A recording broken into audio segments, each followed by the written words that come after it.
We had a week of like 90 something degree days with a heat index well into the 100. And like I said, I'm in the second floor and the door is always closed. The ventilation up there is shit.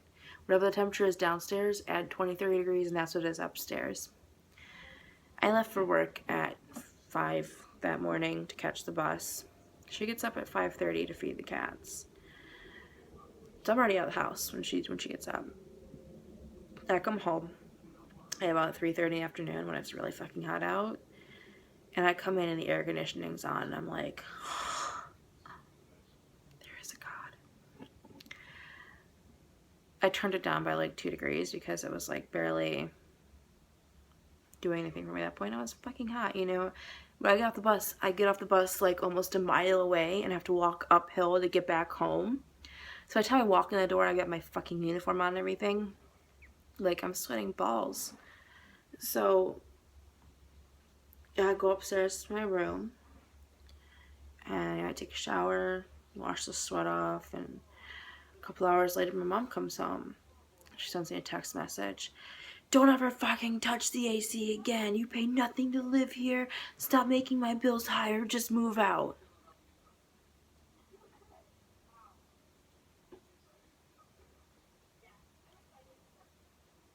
I was so fucking angry. The reason that I no longer paid anything to live there was that she still expected me to just magically make money appear when I was unemployed. We never revisited the issue after that, but I did pay her rent before. Yes, I paid my mother rent. But I did pay her money before. So technically, you know, there was like a landlord thing going on. I paid her money for rent. So like a legal thing. I don't even respond. I'm too fucking pissed at her for being such an awful cunt.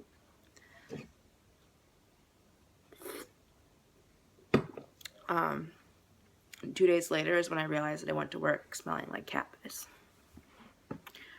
I sent her a picture of me trying to clean the bag until I can get a new one with vinegar and baking soda. And I'm trying to save something else that your cat has peed on, and I don't see how I'm running your bills up when I'm not even here. You're the one that left the AC on, so don't blame me for running the bills up when I wasn't even home. And then she texts back, not with an apology, not sorry I accused you because I made a mistake, I forgot. Nothing like that. She texts back, he only seems to pee on your stuff, just move out, the problem's solved. Word for word.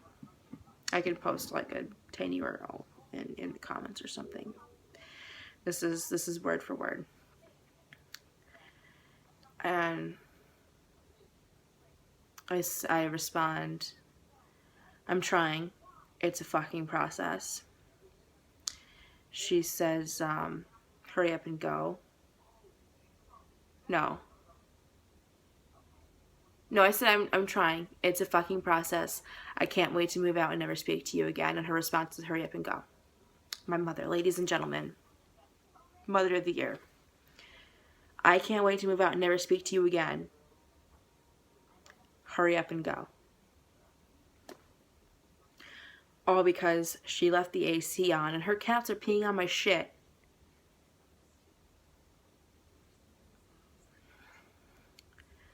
So, at the end of the month, she texts me, is your apartment ready yet?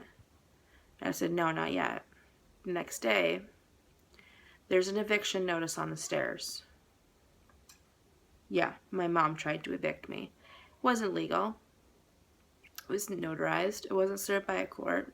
Just something she printed off, typed it up in probably 90 seconds. Just my name, you are to vacate this property, and she listed it by September 30th, typed her name and signed it.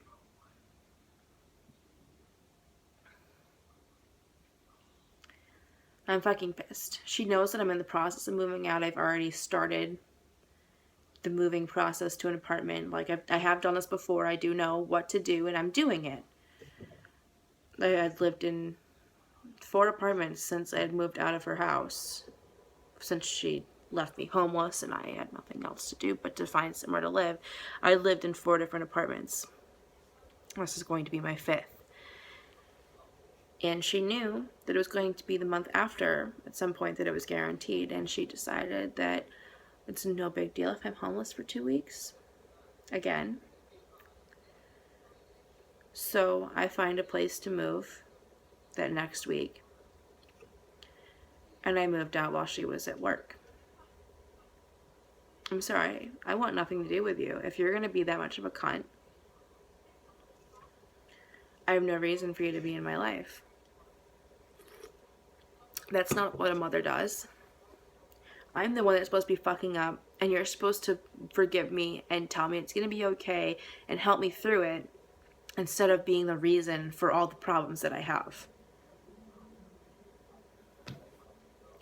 So I move out. I have some friends help me, coworkers help me move out. Mind you, I don't have a license. I need someone to drive the truck. Like, I can't even do this by myself if I wanted to. I have to leave so much shit there that I want to take with me. One